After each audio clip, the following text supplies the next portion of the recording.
gracias por la invitación, doctor Cárdenas. Muy interesante estar en este escenario con diversos actores, diversas personas de la sociedad civil para contarles algo sobre el tema ambiental de la compañía y el análisis internacional de la legislación ambiental aplicable desde Drummond. Mi nombre, Amílcar Valencia, como lo dijo el doctor Cárdenas, soy el gerente ambiental de Drummond. Mi formación, soy ingeniero civil, tengo una maestría en ingeniería ambiental, fui 10 años investigador en el Instituto de Investigaciones de Geociencias, Minería y Química de Colombia, el Ingeominas, en su época floreciente, cuando se dedicaba a la investigación. Estamos hablando del año 95 al año 2005. Luego me retiré y me vine a ser profesional técnico especializado en temas ambientales en Drummond. Y de ahí pues he venido incrementando, he ido creciendo en la empresa hasta llegar a la posición que tengo. Conozco bastante sobre el tema de la minería a nivel nacional, sobre todo por mis investigaciones en Ingeominas. Y pues hay temas con los cuales hay que arrancar para empezar a segmentar bien con quién tenemos que hablar y dónde tenemos que actuar en este tema de la minería. Lo primero es que tenemos una generalización que es importante aclarar a nivel nacional, y es que la minería no es una sola, hay diferentes tipos de minería. Básicamente podemos decir que se clasifica en 3 tipos. Es la minería, la gran minería, la minería formal, la minería legal, básicamente en este país con presencia de empresas multinacionales. Tenemos la minería artesanal, como lo dijo la doctora del Ministerio de Ambiente, que es una minería ejercida desde hace muchos años, incluso siglos, como la de Betas, California, en Santander, la de Marmato en Caldas, ejercida por mineros artesanales, personas que han dedicado desde sus abuelos hasta ellos la actividad, hayan realizado la actividad, no quieren ser ilegales, pero desafortunadamente el Estado no les ha ofrecido oportunidades para formalizarse y son personas que están sacando adelante sus familias. Y tenemos la tercera, que es la minería ilegal, que es la minería ejercida por autores ilegales, la más complicada de todas, en donde se ven unas inversiones muy grandes en zonas apartadas de Colombia, con unos impactos ambientales significativos y que para el Estado es la que más difícil resulta controlar. Entonces, cuando uno habla de minería y se habla de los problemas de la minería y los impactos ambientales de la minería, creo que es muy importante saber de qué minería se está hablando. Porque, como le digo, hay una minería que tiene unos problemas de regulación, no solo desde el punto de vista económico, sino desde el punto de vista ambiental, desde el punto de vista social. Y hay otra que se ejerce cumpliendo toda la normatividad vigente, que es la minería legal, la minería formal de este país. Respecto al tema internacional y a la aplicación de las normas internacionales, pues básicamente las empresas están obligadas a cumplir la legislación colombiana, y esa legislación colombiana asume mucha legislación internacional vía convenios y que luego son ratificados por el Congreso de Colombia y que son aplicables a toda la industria, cuando son de minería en particular, pues a la industria minera en general. Pero desafortunadamente muchos de esos decretos, como el que nos comenta la doctora, como el decreto 4741 de residuos peligrosos o como otros decretos en los que se ha acogido Colombia, pues la minería informal y mucho menos la minería ilegal está dispuesta o tiene la capacidad para cumplirla. Entonces, en la minería formal, que es la que vengo a presentar hoy, por supuesto, toda esa legislación es aplicable, toda esa legislación internacional que se traduce en legislación nacional y que se convierte en leyes y resoluciones, pues es inmediatamente aplicada por las empresas, y todas las empresas, pues por supuesto, cumplen toda esa normatividad respecto a residuos peligrosos, respecto a biodiversidad, respecto a especies amenazadas, a especies en vía de extinción. Toda esa normatividad es aplicable totalmente y es exigida por las autoridades colombianas a esas empresas formales. Pero también la legislación internacional llega por otras vías, básicamente por las vías de cumplimiento tanto en casas matrices de las empresas multinacionales, como el cumplimiento exigido por los compradores de esos minerales en en los diferentes países, ¿cierto? Entonces, esas empresas que están cumpliendo unas regulaciones y que tienen unos requerimientos de sus sociedades respecto no solo al producto que llega, sino a la fuente del producto, que es de dónde nace y cuáles problemas vienen de esas fuentes, pues exigen a estas empresas, a las empresas multinacionales, el cumplimiento de esas regulaciones internacionales, pero no lo puede hacer vía legal, no lo hace vía restrictiva ni vía punitiva, como lo mencionaban, sino ya lo hace vía responsabilidad, vía compromiso y vía exigencia contractual incluso, para poder ser, digamos, tenido en cuenta en sus procesos de compras. Entonces ahí es donde vienen otras aplicaciones indirectas, como son, por ejemplo, los reportes de transparencia. Ustedes saben, recientemente el Ministerio de Minas acogió o fue aceptado dentro de la iniciativa internacional de transparencia en la industria extractiva. Eso implica que en Colombia tenemos que empezar a reportar transparentemente tanto el pago de las regalías y los pagos de impuestos que realizan las empresas, como toda la información referente a los diferentes aspectos ambientales y sociales. Es un compromiso que asumió el Ministerio de Minas, por supuesto, todas las empresas multinacionales del país lo acogieron. En este momento Drummond hace parte de esa iniciativa y por lo tanto emite los reportes que son exigidos por EIT para eso y son revisados internacionalmente tanto por organismos y sociedad civil de los países donde vendemos como por la industria o por las empresas que nos compran. Existen otros procesos, otras iniciativas muy importantes, por ejemplo la de derechos humanos. Y en este momento Drummond adoptó los principios voluntarios, los principios rectores de derechos humanos y empresa, que son unos principios internacionales que son adoptados voluntariamente por las empresas y que son revisados por nuestros compradores y por la sociedad civil de los países en donde vendemos para poder continuar siendo parte de esa cadena de comercio.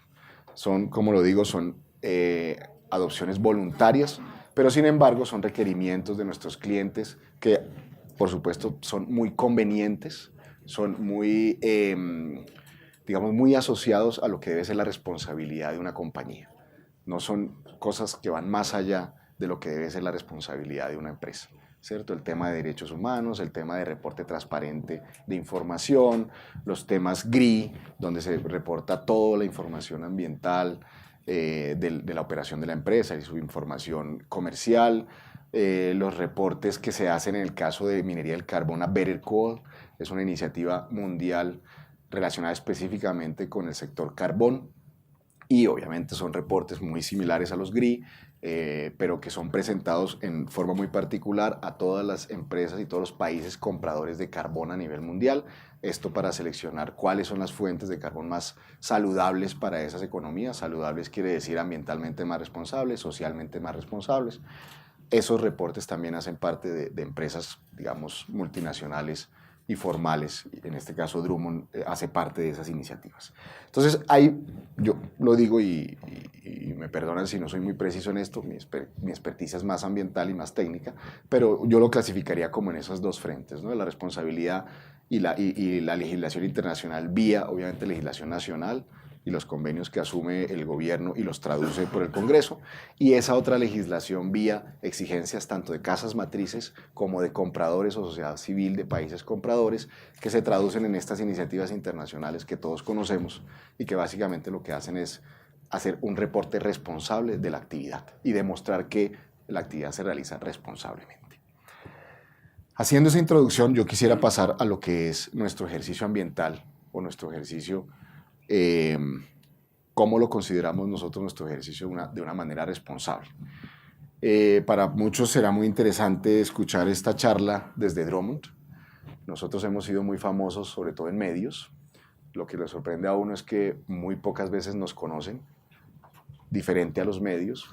Y cuando nos conocen empiezan a ver que la cosa no es como la pintan, pero obviamente hemos tenido una debilidad en cuanto a la información.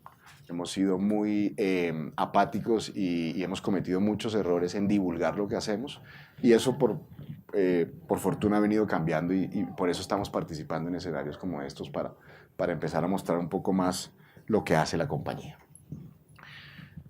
Lo que hemos visto es, partiendo de unas definiciones muy básicas, lo que es responsabilidad, es responder por los impactos, ¿cierto? Uno dice, ¿qué diferencia hay entre responsabilidad y sostenibilidad? Básicamente ser responsable es responder por lo que uno hace. Pero la sostenibilidad es otra cosa, la sostenibilidad es un tema más de cómo hacemos el hoy para que el futuro exista para los demás. Pero son complementarios, porque si no ser responsable hoy, no va a existir nada para un futuro de las personas que vienen más adelante. Por eso, como lo han dicho algunos autores, la responsabilidad ambiental del hoy es el camino y el objetivo finalmente la sostenibilidad, ¿cierto? Entonces, ser responsable hoy representa ser sostenible mañana. ¿Cómo lo vemos nosotros? Nuestra gestión ambiental la hemos basado básicamente en estos 4 pilares. Un primer pilar, y estamos ya hablando de los aspectos muy técnicos, un primer pilar es prevenir los impactos, ¿cierto? Ahora entro a detallar qué es prevenir los impactos. Un segundo pilar es implementar las medidas de manejo adecuadamente. Un tercer pilar es hacer un monitoreo pertinente.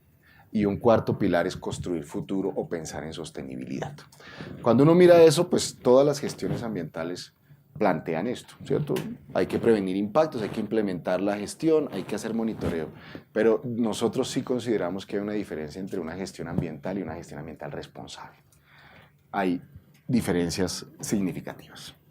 En términos de reducción de impactos, para los que trabajamos en temas de impactos ambientales, sabemos que el mejor control para un impacto ambiental es no cometerlo, no realizarlo. 5 minutos, no realizarlo, ¿cierto? Entonces, existen unas acciones en diseños mineros que se aplican desde la empresa para evitar los impactos. Muchas acciones, mucho trabajo con la operación nos puede permitir hacer este primer paso, que es evitar los impactos. ¿Qué es implementar adecuadamente unos impactos? Pues es hacer lo que hay que hacer, no solamente lo que el ministerio o el ANLA pide o los términos de referencia piden. Básicamente, cuando uno tiene, y lo vamos a ver más adelante, un monitoreo pertinente, pues uno tiene que empezar a adecuar la implementación de las acciones de manejo y tiene que hacerlas pertinentes y tiene que hacerlas adecuadas. Entonces, tiene que implementar las cosas así no sean requeridas por la autoridad. En este caso, por ejemplo, quiero mostrarles lo que es el transporte de carbón en Estados Unidos y lo que es el transporte de carbón en Colombia. Es sensiblemente diferente. No es que allá sean más contaminadores, es que básicamente ellos han hecho modelos y se han dado cuenta que esto no es la fuente de emisiones, pero sin embargo en Colombia hacemos todas las acciones que se puedan hacer para prevenir los impactos en la mayor medida que sea posible. Tenemos todo el tema, sobre todo en temas de minería a cielo abierto y minería del carbón, todo el tema de prevención de emisiones a la atmósfera es muy importante. Entonces todo el tema de controlar cualquier parte del ciclo es fundamental. Todas estas medidas que ustedes ven aquí son medidas que no son impuestas por la autoridad, son medidas que internacionalmente pueden ser aplicadas y que son ideas y experiencias que se traen a Colombia y se implementan de manera pionera, nuevamente, así no estén exigidas, porque en últimas el objetivo no es cumplir un papel, el objetivo es controlar unos impactos. ¿Qué es un monitoreo pertinente? Nuevamente, un monitoreo es el sensor de cómo vamos. Y el sensor de cómo vamos, dependiendo de cómo lo quiera uno hacer, puede ser sencillo como tomar unas muestras y remitirlas a la autoridad y cumplir. O que las muestras le digan a uno exactamente si está bien o mal para tomar acciones. Y esa es una diferencia entre un monitoreo responsable y un monitoreo simple. Ser pertinente es tener información confiable, es tener información acreditada, es contar cada vez más con equipos más exactos, más precisos. Cada vez más contar con información más puntual y más frecuente de lo que requieren incluso las autoridades. Con base en esto es que uno puede tomar decisiones para decir si implementa o no mejores medidas, si se hacen o no requeridas mejores medidas. Y lo más importante es construir el futuro. ¿Por qué? Porque nosotros estamos en un sitio, lo estamos interviniendo, pero tenemos que regresarlo algún día. Esto es finito. Una operación minera es finita. Y algún día tenemos que retornarla. Y uno escribe en un papel al principio, vamos a retornarla igual o mejor como la encontramos. ¿Cómo se traduce eso? ¿Cómo se hace eso? Eso implica muchas cosas. Desde proteger la fauna, por supuesto, nuestros grandes aliados para recuperar las áreas, hasta pensar en no actitudes simples como volver las áreas verdes, porque a todos nos parece que desde que sea verde es bonito, así no, o se pierdan las conectividades de algunos ecosistemas, pero bueno, después de que se vea verde se puede hacer, esto no debería ser. Deberíamos buscar ser más complejos en las recuperaciones, tener en cuenta más la dinámica natural y pensar que lo que queremos recuperar no es volver un área verde, sino volver un área ecosistémicamente sostenible. Entonces, tener en cuenta que se necesita agua en las partes altas de un depósito de estériles para que ya pueda haber fauna, para que al haber fauna haya diversidad de especies, de flora, para que al final termine eso siendo lo complejo que es la naturaleza y no simplemente la revegetalización como la conocemos y como nos la exige la autoridad, ¿cierto? Volver áreas como esto, donde hay una diversidad, no una uniformidad. Y como lo decía anteriormente, tener a nuestros aliados permanentemente con presencia en el área, porque ellos son biosensores, nos van avisando si hay problemas o no, pero además son nuestros colaboradores para que la biodiversidad de verdad se presente. Y hay un tema muy importante que es la compensación. Hay efectos que se previenen, se mitigan, pero hay unos que no se pueden ni prevenir ni mitigar y hay que compensarlos, ¿cierto? Uno de ellos es el forestal. Y muchos de ustedes saben que una de las principales acciones que hay que hacer cuando uno interviene en el territorio es la compensación forestal. Y lo que uno encuentra frecuentemente en nuestras carreteras cuando vamos por ahí y encuentra compensaciones es esto. Hombre, esto no es una compensación, porque la compensación, como está definida, es retornar beneficios ambientales a su condición original. Esto no lo devuelven. Pues sí se cumple con un número que le exigen a uno en términos de número de árboles por hectárea y de siembra y de tiempos de mantenimiento. Pero esto es lo que uno dañó. Y si esto fue lo que uno dañó, uno tendría que llegar otra vez a esto. Entonces, las consideraciones de una propuesta sostenible de compensación, ¿qué tienen que tener? Por supuesto, tener en cuenta el tema del agua, fundamental, porque es el eje estructurante de cualquier proceso de recuperación. Nuestros amigos, la vida silvestre, si ellos no regresa la complejidad del ecosistema. Las personas, y ahí viene un tema importante, y es que las compensaciones actualmente no están teniendo en cuenta a las personas. Entonces nos exigen los manuales de compensación que busquemos un terreno en donde volver a hacer crecer la naturaleza. Pero cuando usted va al terreno, encuentra gente, y la gente tiene un uso del territorio. Y uno no le puede decir a la gente, por favor sálgase, que es que quiero recuperar esto porque me mandaron recuperar esta vaina. No, yo tengo que estar ahí. Y si tengo que estar ahí, entonces tengo que combinar las dos. Yo tengo que hacer un proceso sostenible con presencia de la gente. Y los procesos de compensación deberían tener el tema social metido dentro del tema ambiental. Este es un ejercicio que hicimos en la Serranía del Perijá, identificamos unas alteraciones en las cuencas altas que habría que recuperar ambientalmente, pero tenían gente, entonces si tenían gente teníamos que trabajar de la mano con ellos, entonces ellos viven de eso, ellos no pelaron eso por gusto, lo pelaron porque lo tienen que sembrar para vivir, entonces usted cómo me va a reponer, si usted quiere recuperar la cuenca esa y el agua allá, yo cómo vivo, entonces venga, hagamos un acuerdo. Recuperamos las áreas más sensibles, pero ustedes tienen unos proyectos productivos en otras áreas que no sean tan sensibles y que ya están intervenidas.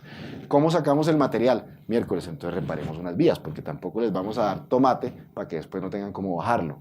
¿Y cómo nos quedamos aquí? Porque nosotros tenemos que poner a estudiar los niños, entonces venga, recuperemos las escuelas. ¿Y con qué cocinamos? Hagamos unas leñas, unos hornos, unas estufas ecológicas. Todo eso hace parte del sistema complejo de hacer compensación en este país, porque es muy difícil que uno encuentre áreas para recuperar donde no haya gente. Estos son los procesos que se dan, lentos eso sí, sería mucho más rápido ver árboles creciendo de eucalipto, que crecen muy rápido, o de otra especie, pero es que ese no es el juego es que necesitamos un crecimiento y una recuperación sostenible.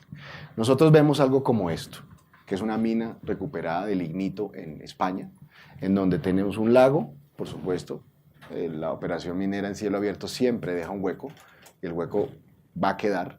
Entonces, ¿qué hacemos con el hueco? Un almacenamiento de agua. ¿Qué hacemos con sus áreas recuperadas? Pues actividades industriales, actividades de recreo, incluso viven personas cerca de esos embalses. Y sí se puede, no va a ser lo mismo que antes, el tema de sostenibilidad. La minería sostenible o no, yo creo que que la conclusión es que no es sostenible, porque hay unos recursos naturales que se extraen y no vuelven ahí, pero sí puede ser responsable. Y no significa que lo que quede tenga que ser peor que lo que había. Este es el mensaje. Y nuevamente, como lo estamos viviendo en el país, la convivencia se puede. Tenemos que convivir. Sabemos que esa actividad se necesita, que el país vive y necesita esos recursos y podemos convivir con ellos, siempre y cuando tengamos una actitud responsable y sobre todo hagamos las cosas en el marco de la legalidad para poder cumplir convenios internacionales y requerimientos internacionales de nuestros compradores. Eso era lo que les traía. Muchas gracias. Muchas gracias.